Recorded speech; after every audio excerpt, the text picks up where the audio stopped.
Okay, YouTube, what's going on, everybody? Super King Adora here with the matching species profile. Like I said, they come in twos. Never forget, they always come in twos. Just got through with Baryonyx, so now we finna discuss Jurassic Park sauropod mascot, the one, the only, almighty Brachiosaurus Altithorax.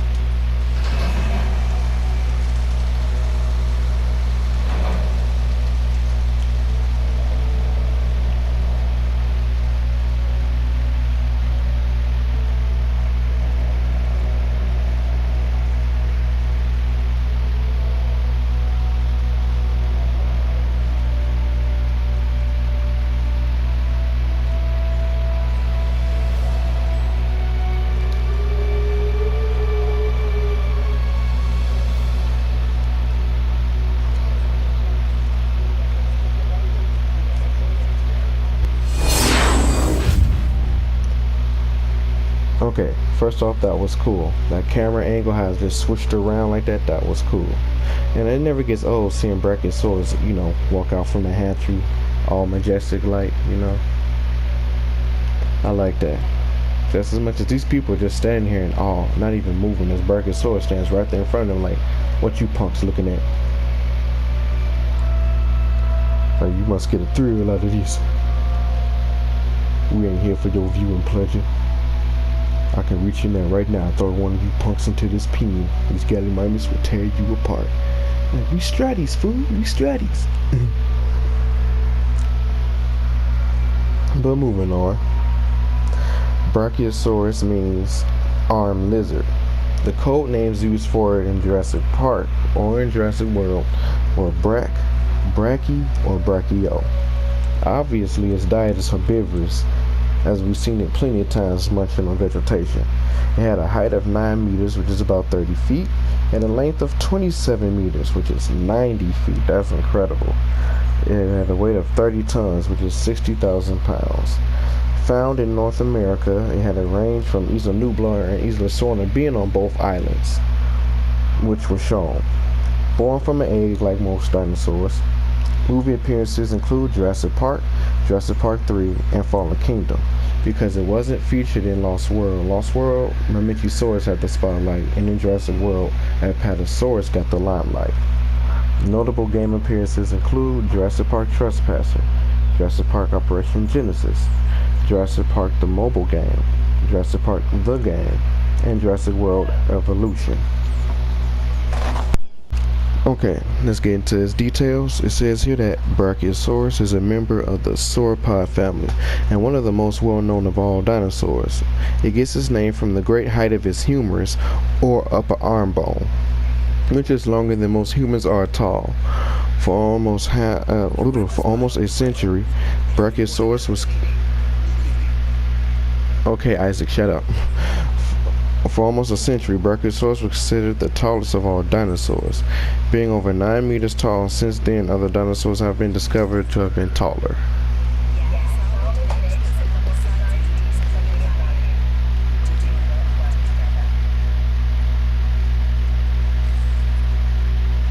Okay, could y'all?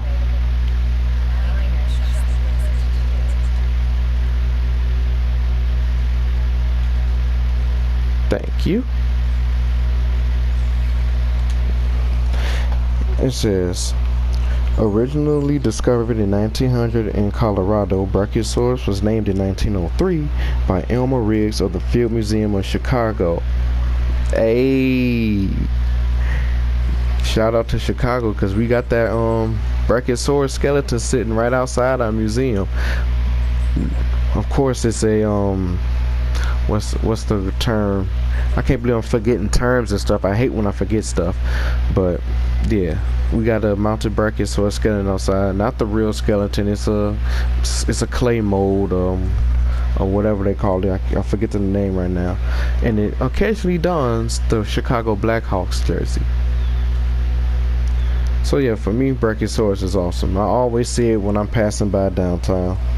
They got it right there, so you can't miss it. We're moving on. Brachiosaurus was once thought to have lived in both the United States and Africa and Tanzania in the Jurassic period. Scientists believe that Africa and North America were connected during the Jurassic. However, the African species of Brachiosaurus is now thought to be a different genus called Giraffatitan. I think they were a little bit bigger than Brachiosaurus that were found here in America. I think Giraffatitan is a little bit bigger than Brachiosaurus anyway. It says that new studies by computer specialists suggest that Brachiosaurus may not have carried its neck angle as high as was thought once. It may have carried the neck more at a 45 to 60 degree angle. Probably much more easy to walk that way. Yeah, let's check out this Jurassic Park history. It says here that Brachiosaurus was recreated by InGen in their compound on Isla Sorna, where the workers on the island served as their caretakers. These clones chewed their food unlike the original Brachiosaurus and other sauropods, which could mean the Brachiosaur clones probably didn't require gastroliths to aid in digestion.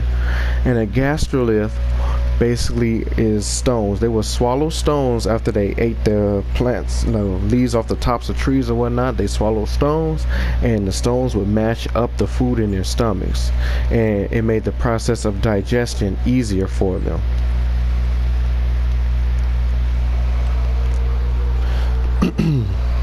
Says also, unlike the original dinosaur, the clone Brachiosaurus had hind legs strong enough, allowing them to get onto a tripod stance while feeding.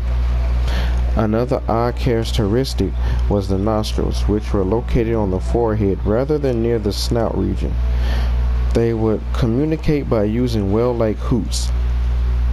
The Brachiosaurus came in two different colors, one being gray-brown and the other being beige with green stripes and dark red on their crests. The green variation could be the males of the species. Well, that's interesting to think about. That'd be kind of cool if that's the case. When the Brachiosaurus reached a certain age, they would be transported to the nearby island Isla Nublar to serve as an attraction for InGen's Jurassic Park. They lived in the Brachiosaurus enclosure, coexisting with the Hadrosaur Parasaurolophus, or Parasaurolophus, however you want to say its name. The Isla Nublar incident of 1993. The Brachiosaurus was the first dinosaur encountered by the endorsement team hired by InGen to make sure Jurassic Park was safe for visitors. The entire team was amazed. Dr. Alan Grant and Dr. Ellie Sattler were the most awestruck of the group because the Brachiosaurus was terrestrial, not semi-aquatic swamp dwellers they had thought they were.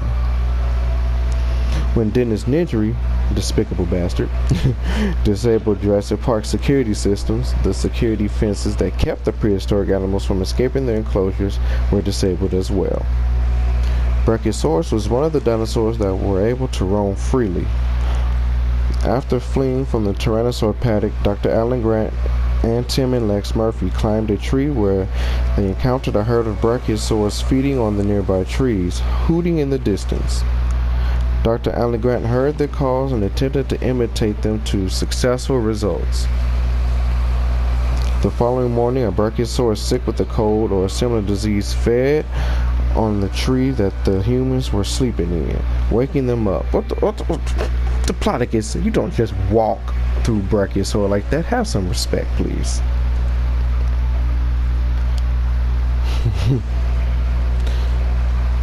Anyway, Lex panicked at the sight of the dinosaur, believing it to be dangerous at first, but she soon calmed down when Dr. Alan Grant and her brother showed her that it was harmless. Dr. Grant fed the Brachiosaur a nearby branch that was on the tree, and Tim even got to pet it. However, when Lex attempted to pet the dinosaur like her brother just did, the Brachiosaur responded by sneezing on her. The humans and the Brachiosaurus later went their separate ways. I wonder how long it took to get all that off. That looks like some really sticky dinosaur snot. It is unknown what happened to the Brachiosaur populations on Isla Nublar after the Isla Nublar incident in 1993. Well, it seems like they thrived well, according to what happened to our big homie in the latest movie. Wild on Isla Sorna. Upon Hurricane Clarissa's arrival on Isla Sorna, the human workers evacuated the island. The brachiosaurs under their care were either set free or they broke out of their cages. To counter the lysine contingency, the wild brachiosaurus ate plants rich in lysine.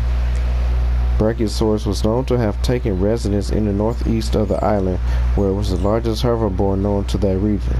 It coexisted with the fellow herbivores Ankylosaurus, Corythosaurus, Parasaurolophus, Stegosaurus, and Triceratops.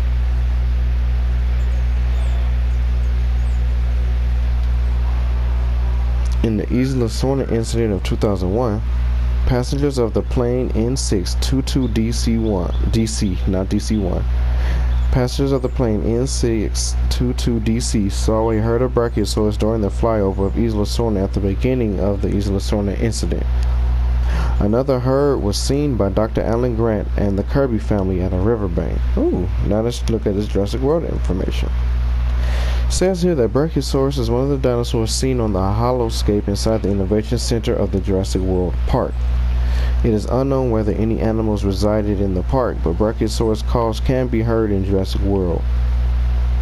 It was planned for the Treetop Grazers attraction, though this still doesn't answer whether or not it was created or if there were still living specimens before the conception of the attraction.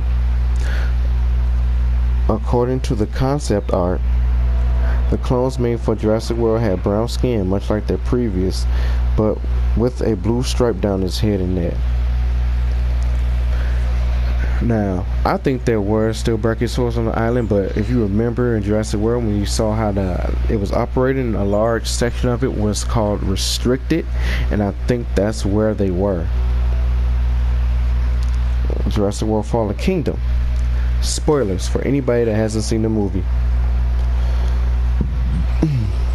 Sorry, I burped. I apologize. It is revealed that there are some surviving brachiosaur populations on Isla Nublar, but the species faces danger in the form of an impending eruptive volcano. Interestingly, its skin is more leathery and less elephant-like than its predecessors, and is mainly gray with a creamy underbelly, a color never seen for the brachiosaurs from the previous films, but remarkably similar to the initial design by Mark Crash McCreary. A brachiosaurus is later seen walking down the destroyed main street in front of Owen, Claire, Zia, and others. When Mount Sibo erupts, the brachiosaurus face many heavy casualties, most notably as the boat Arcadia leaves Nublar to its fate. A brachiosaurus, the same one seen by Dr. Grant and Dr. Sattler 25 years ago, is seen walking down the east dock, crying out and standing on his hind legs as it is slowly engulfed by the toxic smoke and debris from the erupting volcano, letting out his final cries. Big homie, the first dinosaur that we ever saw in the Jurassic franchise history, died on that island. That was actually a really sad moment. I wasn't expecting them to do anything like that. Like, that actually caught me by surprise. It says here Brachiosaurus has some interesting trivia. Brachiosaurus is the only dinosaur to be given a possible maximum age. The encyclopedia included with DVD of the first film puts their age at a maximum of 200 years.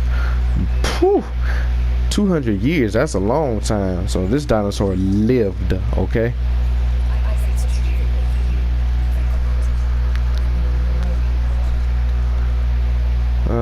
Thank you, Dr. Dewar.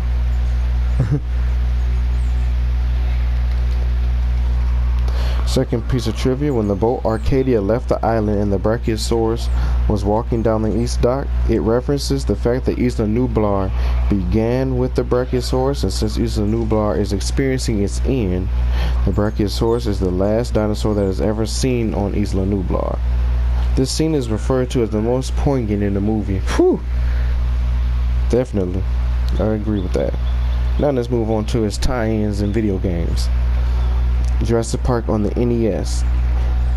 In the Nintendo Entertainment System video game Jurassic Park, Brachiosaurus can be seen swimming in the river in the game's second level. Jurassic Park on Sega Genesis. In both the Sega Genesis and Sega Game Gear versions of Jurassic Park, the games feature Brachiosaurus living in water, despite this being an outdated theory. Let me just briefly touch on that. It used to be thought that huge dinosaurs, sauropods in particular, like Brachiosaurus and Apatosaurus, lived in swamps or like areas where there was large bodies of water, because the water would counter-react all their immense weight, almost like a buoyancy, if you will. And it was thought that for a long time that's what these dinosaurs did. They just waded in waters until, I guess, coming out maybe to give birth to other brachiosaurs or other sauropods, and then once the young ones were big enough, they too entered the water.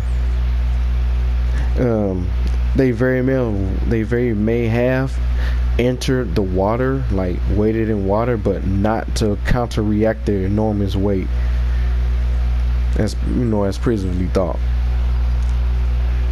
If necessary, they just waded through water to probably cross the lake, cross a river, get to some lush vegetation. Jurassic Park the arcade game. In Jurassic Park the arcade game, Brachiosaurus is featured in Area 2. Lost World Jurassic Park the console. A herd of Brachiosaurus appears on the Compsognathus level in the Lost World Jurassic Park on PlayStation, where the Compsognathus has to avoid their feet. Strangely, the Brachiosaurus have their heads down really low, although they may be keeping a low profile as there is a Carnotaurus nearby. They were sneaking by Carnotaurus, but you gotta realize Carnotaurus is a scrawny little thing, and if it ever dared to try to attack something as big as a Brachiosaurus, that would be instant death. I think even Carnotaurus knew not to mess with something that big. At least let's hope it was smart enough. Warpath Jurassic Park, that's my game. Brachiosaurus is heard in Warpath Jurassic Park in the menu and possibly in some other levels, but it is not physically seen in the game. No, it's not. I always, as a kid, wished it was in the game because I wanted to stomp people with it, Jurassic Park Trespasser. Brachiosaurus is the first dinosaur to be encountered in Jurassic Park Trespasser. 2 Brachiosaurs are seen near the end of the beach. Another Brachiosaur is seen after the cliff in the jungle road. The ground shakes if a Brachiosaur is walking nearby. The Brach won't take notice of the player, even if the player shoots at the creature, meaning your bullets are insignificant to something as almighty and majestic as this dinosaur. Jurassic Park 3 Park Builder. Brachiosaurus appears in Jurassic Park 3 Park Builder as number 57 of the hoverboard 3s that can be created. Operation Genesis. It appears in Jurassic Park Operation Genesis as a 5-star large hoverboard. No carnivores attack it purposely, presumably because it's too big to be attacked. Brachiosaurus is significantly tall, reaching the treetops even on all fours. It is exponentially larger than its movie counterparts, giving the accurate height of the real Brachiosaur, measuring about 80 to 82 feet and standing 23 feet at the hips. This Brachiosaur seemed to be a mix of the Jurassic Park 3 and Jurassic Park Brachiosaurus colors. Jurassic Park Builder. Brachiosaurus is one of the available dinosaurs in the iOS application. Lego Jurassic World. Brachiosaurus appears in the video game Lego Jurassic World. As one of the playable dinosaurs, its special ability is rearing up on its hind legs and stomping on the ground, destroying any objects in its radius, because it has power. And once again, there's a typo because it says Jurassic World Evolution, but it's talking about a toy line.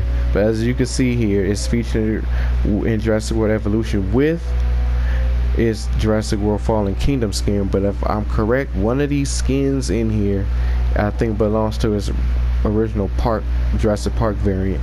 Don't quote me on that because I'm most likely wrong, but I think I've seen it. As for, it doesn't have no information for Jurassic World Alive. Who knows if it even make an appearance. It'll be cool, to have one on the team. It'd be a Brachiosaurus would be a sauropod with a lot of health and probably a whole lot of attack, given its size. But for the toy lines, only 3 Brachiosaurus toys were ever produced for Jurassic Park. The first was a Brachiosaurus hatchling which came with JP Series 1 Tim Murphy figure. The second appeared in the 2001 Jurassic Park 3 toy line, which included a female Brachiosaurus toy. It appeared in Jurassic Park Dinosaurs toy line. It comes with a mini Stegosaurus toy. It also appeared in Jurassic Park Junior toy line. Cool. Ooh, behind the scenes, y'all. We got some additional info for Brachie. And this is pertaining to Jurassic Park. Early in the development of the first film, Phil Tippett lobbied for the Apatosaurus from the novel to be replaced by Brachiosaurus or Ultrasaurus in the film, because the aforementioned sauropods were bigger than Apatosaurus, and Tippett felt that the sauropods he was lobbying for had a much more interesting design physiologically. Ultimately, Brachiosaurus was the sauropod that was picked for the film, though Ultrasaurus would later appear in Jurassic Park The Ride. I need to check that out. I think I might have just overlooked Ultrasaurus. Another OG dinosaur from the day. While writing the script for Jurassic Park, screenwriter David Coep mistook Brachiosaurus for Brontosaurus. This is alluded to in the final film when Tim Murphy misidentifies a Brachiosaurus herd as Brontosauruses. When designing the Brachiosaurus for the first film, Mark Crash McCreary visited a zoo that was keeping African elephants. He studied the elephants to give the film's Brachiosaurus its impressive mass and weight. From studying these animals, it also helped give the skin of the Brachiosaurus a tough and leathery look. Because Stan Winston wanted the Brachiosaurus in Jurassic Park to appear docile, the animatronic for the dinosaur was given a 4-axis jaw that allowed its jaw to move from side to side, reminiscent of a cow chewing cud. It was the largest puppet that Stan Winston Studios built for the film that did not use any hydraulics. Its sneeze was created from KY jelly, green and yellow food coloring, and a food thickener. So, it was delicious dinosaur snot. Brachiosaurus was the first CGI dinosaur to be created during post-production of Jurassic Park. During the creation of the CGI model, director Steven Spielberg would frequently critique it. Spielberg requested that the Brachiosaurus that appeared in his reveal scene be made larger, but when industrial light and magic made it twice the size that it was intended to be, the dinosaur towered over the branches when it reared up on its hind legs. To counteract this, the head and neck of the Brachiosaurus model were lowered so it could reach the branches that were below it. Ty Ruben Ellingson painted the digital maps used for the color of the Brachiosaurus in the film. The movements of the Brach were based on both the elephant and the giraffe. That's nice. See, I like how they use like these real world variants. It's so easy just to get inspiration from the things around it, you know. The giraffe was used for the sauropod's long strides and grace, while the elephant gave it the weight and mass as it moved. Several animals were used in the creation of the sounds of Brachiosaurus. These animals include swans, geese, elephants, cows, and donkeys. The sounds of the donkeys were slowed down to create the singing sound that Brachiosaurus make.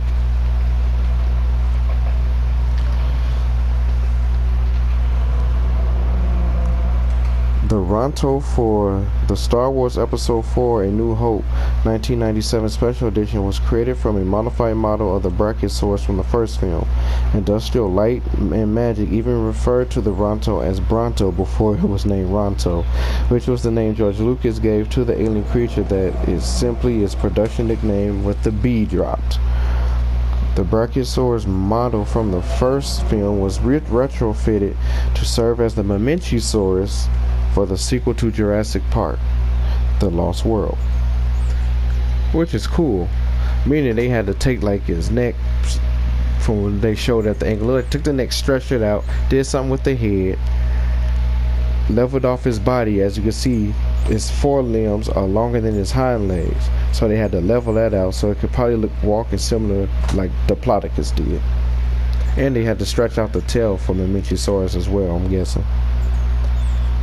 Says here that Empire magazine called the first encounter with the Brachiosaur the 27th most magical moment in cinema.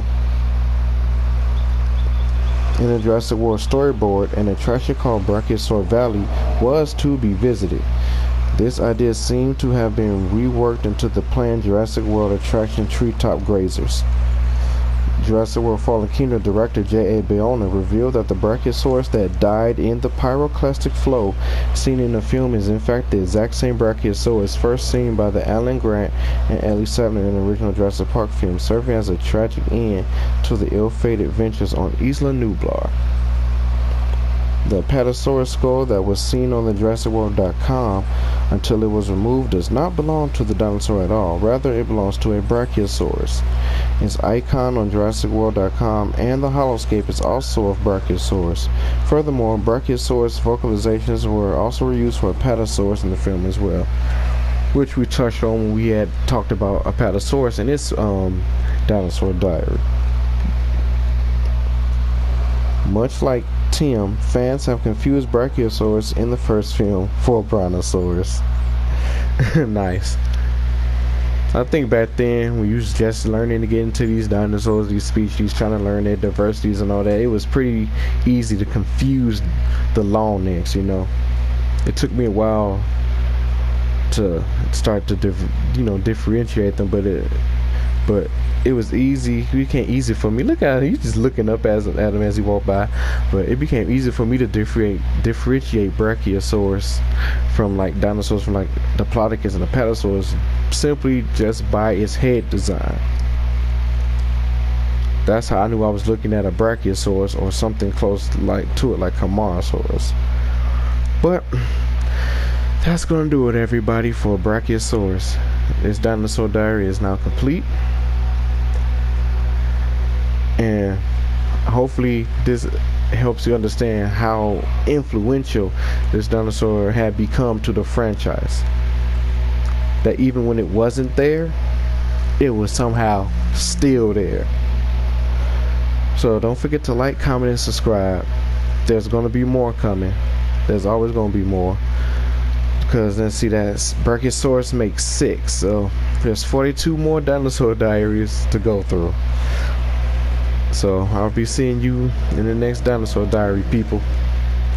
This is Super King Ghidorah signing out because things are broken out my park. And I'm guessing it's the Indominus. So let me go tend to that real fast.